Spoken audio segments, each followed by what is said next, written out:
বেহালা, Douglas ground, গড়ের মাঠ, Eden garden জানে তার সবকিছু। এই শহর থেকেই তো উত্থান তার। কামব্যাকের জন্য চোয়াল চাপা লড়াইয়ের সাক্ষীও তো এই তিলোত্তমাই। 50তম জন্মদিনে নিজের শহরে নেই প্রিন্স অফ ক্যালকাটা, কিন্তু তাতে কিছু যায় আসে না। সৌরভ গাঙ্গুলি তো এই শহরেরই, তাই এবারের জন্মদিনে কলকাতায় থাকতে না পারলেও সৌরভ গঙ্গোপাধ্যায়কে ছাড়াই তার জন্মদিনে মেতে উঠেছে তার অনুগামীরা। প্রত্যেক বছর এই দিনে বেহালার বীরেন রায় রোডের লাল বাড়ির সামনে সকাল থেকেই লোকজনের আনাগোনা লেগেই থাকে। সকাল থেকে ভিড় জমায় অনুগামীরা।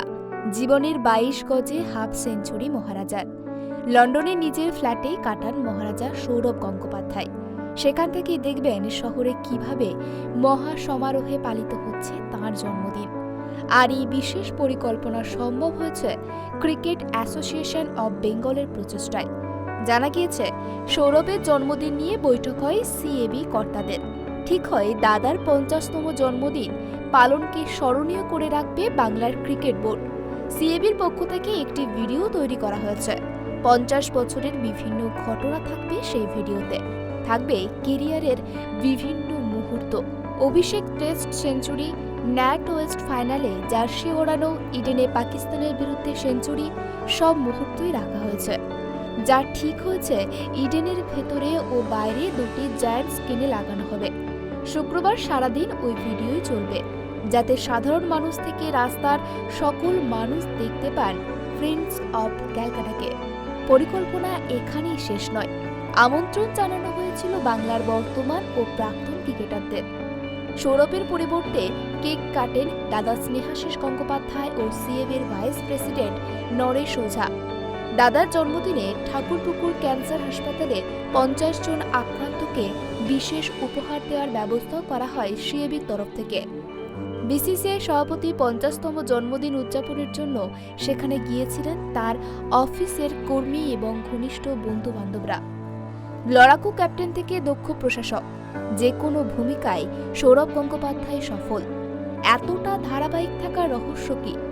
বিসিসিআই সভাপতির দাবি, জেতার খিদে তাকে তাড়িয়ে বেড়ায়।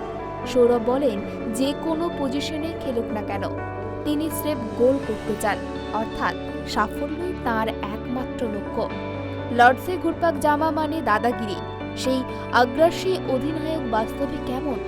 সৌরভ দাবি করেন, তিনি এমনিতে সাদামাটা বাঙালি। তার চলন বলন, খাদ্য অভ্যাস সবই আর 5 জন বাঙালির মতোই। সাধারণ জীবনযাপনে তিনি স্বচ্ছন্দ, তবে তিনি যে সাধারণের মধ্যে অসাধারণ তা কে না জানে। লর্ডসের ব্যালকনি থেকে তিনি ভারতীয় ক্রিকেটকে বার্তা দিয়েছিলেন ঘুরে দাঁড়ানোর। 2002 সালের 13 জুলাই লর্ডসের ন্যাট ওয়েস্ট ট্রফির ফাইনালে ইংল্যান্ডকে রুদ্ধশ্বাস ম্যাচে হারিয়েছিল ভারত। আর জয়ের পর ঐতিহ্যশালী লর্ডসের ঐতিহাসিক ব্যালকনিতে দাঁড়িয়ে জার্সি খুলে মাথার উপর ঘুরিয়েছিলেন সৌরভ গঙ্গোপাধ্যায়। বিশ্ব ক্রিকেটে অধিনায়ক হিসাবে মহারাজের দাদাগিরিও যেন সেই শুরু। আজ সেই সৌরভ গঙ্গোপাধ্যায়ের জন্মদিন। মধ্যরাতে লন্ডন আয়ে সৌরভের জন্মদিন সেলিব্রেট করা হয়। কন্যা সানাকে নিয়ে তুমুল নাচলেন সৌরভ, পা মেলান বাকিরাও। বাড়িতে কেক কাটার আগেও সৌরভের নাচ ছিল বাড়তি পাওনা। Bureau report, tribe TV.